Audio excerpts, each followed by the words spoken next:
Halo, halo, apa kabar? Kembali berjumpa dengan kami, saya Hersun Arif bersama dengan Bung Rocky Gerung. Bung Rocky Gerung, pemerintah Iran melalui media-media resminya memastikan bahwa pemimpin tertinggi Ali Khamenei dan bahkan panglima tertinggi Garda Revolusi itu tewas atau syahid akibat serangan militer Israel dan Amerika Serikat. Selain melakukan serangan balik ke Israel, Iran juga sudah mulai menyerang pangkalan-pangkalan militer dan kepentingan Amerika Serikat di beberapa negara Timur Tengah seperti di Qatar, Dubai, dan sebagainya. Dan seperti sudah kita bisa prediksi, yang ini dampaknya juga akan berakibat sangat luas adalah penutupan Selat Hormuz. Ini saya membaca hari ini harga BBM di Indonesia mulai dari milik Pertamina, BP, Shell, dan sebagainya langsung lompat naik.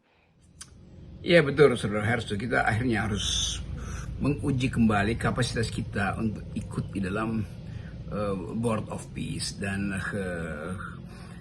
fakta 2-3 jam yang lalu memperlihatkan bahwa eskalasi di Timur Tengah itu akan menjalar menjadi krisis terbuka karena pemimpinnya tewas dan selalu ada semacam sebut aja kegelisahan ketika seorang pemimpin tewas, siapa yang akan menggantikan tuh.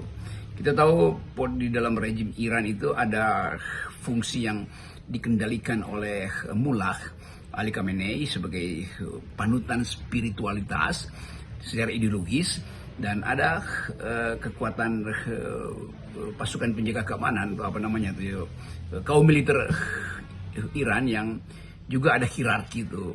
Dan selalu kita coba baca setelah tewasnya pemimpin, siapa yang akan menggantikan. Tapi lepas dari siapa yang akan menggantikan, terlihat bahwa keadaan dunia memang masuk di dalam potensi untuk jadi perang di antara kekuatan-kekuatan besar. Tentu Cina, Rusia itu udah bersiap-siap untuk ikut masuk atau ikut campur di dalam politik Timur Tengah, karena ada persoalan bukan sekedar berblok antara blok Israel dan blok Iran, tetapi selalu ada hitungan kalau terjadi krisis di Timur Tengah itu artinya suplai minyak, terutama suplai bahan bakar itu akan terganggu, dan kalau Selat Hormuz ditutup itu kalkulasi ekonomi akan memburuk. Kebutuhan energi mungkin di India, di Cina itu para penyedot energi utama itu, di Jepang itu akan terhambat. Jadi semua pihak mulai menduga bahwa akan ada krisis ekonomi, dan itu sebetulnya yang menunjukkan betapa perang itu dimensinya berlapis-lapis.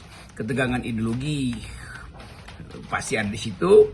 Kesulitan untuk mengakses informasi memang belum menjadi faktor untuk para analis memproyeksikan bagaimana Iran menanggapi Israel setelah pemimpin tertingginya itu tewas.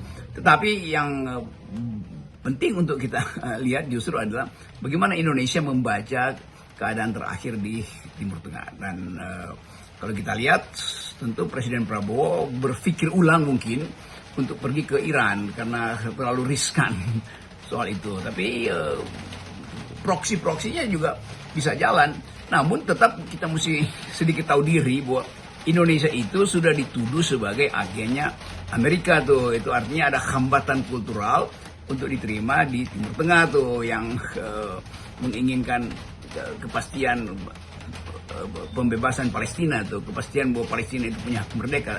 Sementara Israel sekarang lagi seolah-olah euforia karena bisa menaklukkan Iran sebagai supplier utama Hamas di Palestina. Jadi sekali lagi kita bedakan itu antara fakta yang terjadi di Timur Tengah dan posisi Indonesia untuk ikut di dalam proses-proses mencegah eskalasi, apalagi dalam upaya untuk mewujudkan atau membantu mewujudkan perdamaian di Timur Tengah. Nah, kalau sebelumnya Presiden Prabowo kan menawarkan diri menjadi juru damai Iran dan Amerika Serikat, gitu.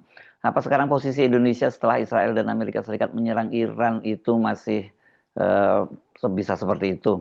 Iran ini bukan Venezuela kan ya, Bung Rocky. Sejarah bangsa ini sangat panjang dan bahkan ini di mereka ini Parsi, ini ya peradaban, salah satu peradaban tertua di dunia. Mereka pasti tidak akan tinggal diam ya. Apakah tidak terlambat kalau sekarang kita mau ngambil peran sebagai juru damai atau tetap mengambil peran sebagai juru damai?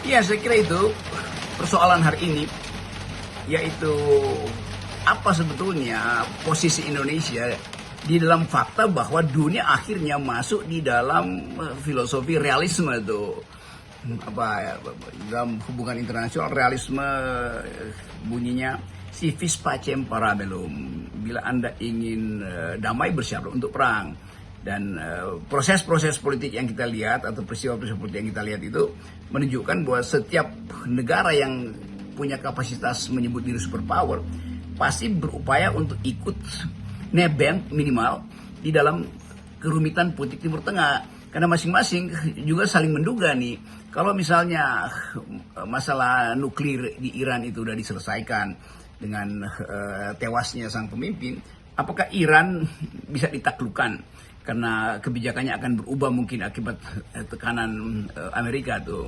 Itu juga absurd karena Iran itu negeri yang panjang perjuangan politiknya dan selalu terlibat di dalam upaya untuk memberitahu bahwa kami punya identitas.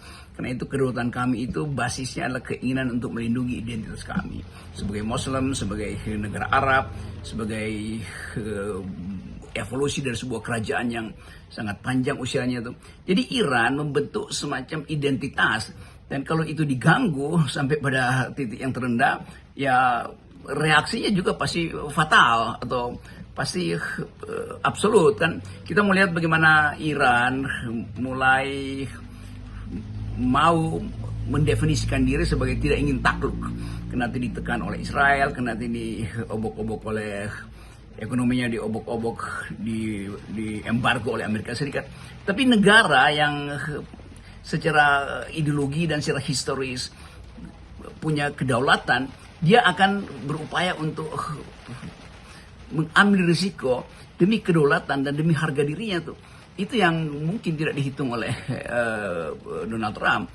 Tapi sekali lagi kita coba baca bagaimana posisi-posisi itu dimengerti dari sifat perjuangan nasionalisme. Nah, Indonesia juga punya naluri yang sama, anti imperialisme, anti kolonialisme tuh. Jadi sebetulnya bagian ini yang bisa dimainkan oleh Indonesia tuh. Jadi sekarang mungkin terlambat. Kalau misalnya dari awal kita bisa mengantisipasi keadaan itu, kita mungkin akan tidak terlalu terlibat di Timur Tengah, fokus ke dalam negeri karena banyak soal di dalam negeri yang membutuhkan penyelesaian atau konsultasi presiden.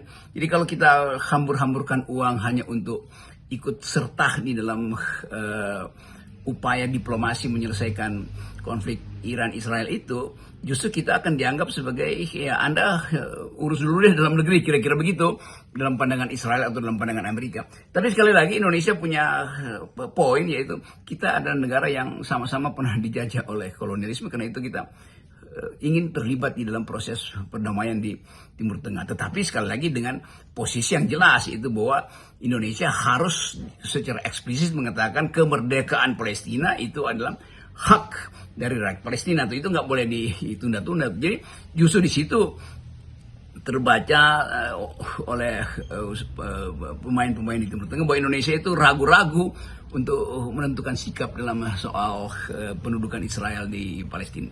Jadi kalau menurut analisis Anda, apakah Presiden Prabowo masih akan terus melanjutkan inisiatifnya untuk menjadi penengah? Atau sebenarnya ya melihat situasi seperti saat ini, ya, situasinya sudah tidak, kita mungkin sudah tidak lagi bicara soal siapa yang jadi juru penengah dan sebagainya, karena sekarang ini kan di dalam negeri sendiri juga kecaman terhadap serangan Amerika dan Israel itu sangat keras ya. Tentu saja selain juga tekanan global, bahkan di Amerika Serikat sendiri banyak sekali suara-suara yang menentang serangan itu, termasuk Kamala Harris misalnya, mantan wakil presiden, bahkan juga kemudian wali kota New York, Mamdani, ini juga menyatakan mengutuk serangan dan mengutuk dan mengkritik serangan ini. Jadi kalau katakanlah Presiden Prabowo sekarang mengambil inisiatif untuk menjadi juru damai, selain juga soal profil Indonesia, kan harusnya sebagai juru damai itu kan profilnya harus sangat kuat. Dan juga hubungan Indonesia dengan Iran itu, meskipun kita punya hubungan diplomatik kan sejauh ini sampai berapa 1,5 tahun ini Presiden Prabowo, hampir 1,5 tahun ya Presiden Prabowo menjadi presiden, kan belum pernah melakukan kunjungan ke Iran, atau sebaliknya Iran juga berkunjung ke Indonesia begitu kan. Jadi atas nama apa gitu kalau katakanlah masih bisa ingin terus melanjutkan sebagai juru damai?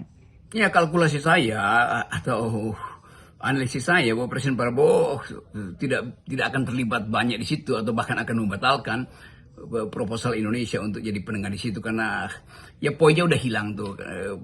Duel antara Israel dan Iran itu pasti akan terjadi dengan versi deploy kekerasan mengikuti kapasitas masing-masing. Jadi kalau kita mundur dari keinginan untuk terlibat di Timur Tengah, kita bisa mulai untuk membangun semacam blok ideologi baru, justru dalam kondisi dunia kehilangan kepercayaan pada politik realisme.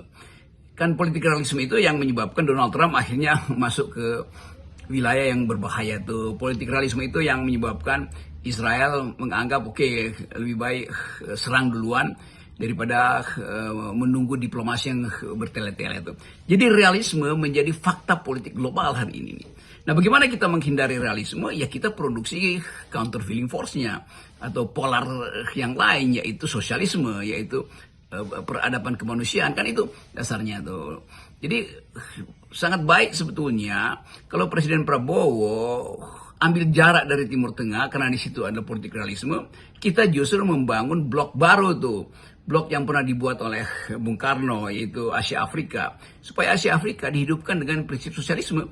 Kan itu bagus betul kalau ide itu dilanjutkan atau diambil alih oleh Presiden Prabowo tuh. Tapi mesti dihitung apakah kapasitas Pak Prabowo itu masih bisa otentik ketika beliau sudah diduga atau bahkan dituduh sebagai anti Amerika. Tetapi politik adalah the art of attacking the impossible, sangat mungkin. Nah, kita mau coba lihat atau mengusulkan supaya Presiden Prabowo membangun kembali blok Asia Afrika dengan konsekuensi bahwa Indonesia harus memimpin di dalam ide itu. Kan Bung Karno memulai dengan jembatan Asia Afrika, lalu muncul problem Global South itu yang ingin mandiri dari negara-negara utara atau negara-negara kapitalis, dan Indonesia pernah masuk di BRIC, lalu tergoda lagi untuk pergi berguru atau bersama-sama minta diasuh oleh Donald Trump. Kan ini mesti jelas posisi ideologinya. Ini blocking ini yang saya kira belum bisa dipastikan oleh Presiden Prabowo tuh. Jadi kalau bisa kita usulkan atau saya usulkan, Presiden Prabowo kembalikan harkat Asia Afrika supaya tidak terlibat di dalam filosofi realisme tuh.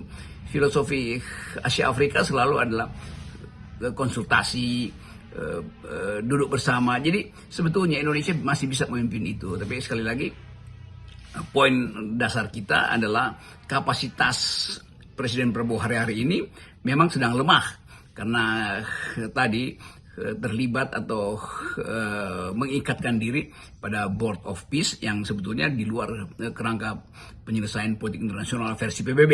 Nah, sekali lagi kita coba bayangkan dalam 2-3 hari ini Presiden Prabowo mengucapkan apa ke dunia itu, atau mengucapkan apa ke Indonesia yang para pengkritik Presiden itu menganggap bahwa kita sudah menggadaikan kedaulatan kita pada Amerika, dan sekarang Amerika ada dalam kesulitan karena kalau eskalasinya berlanjut, tentu China dan Rusia akan ambil posisi untuk menentang Amerika.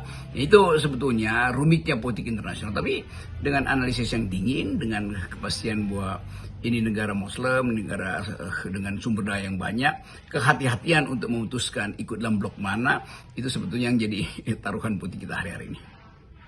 Salam akal sehat. Ya, salam akal sehat.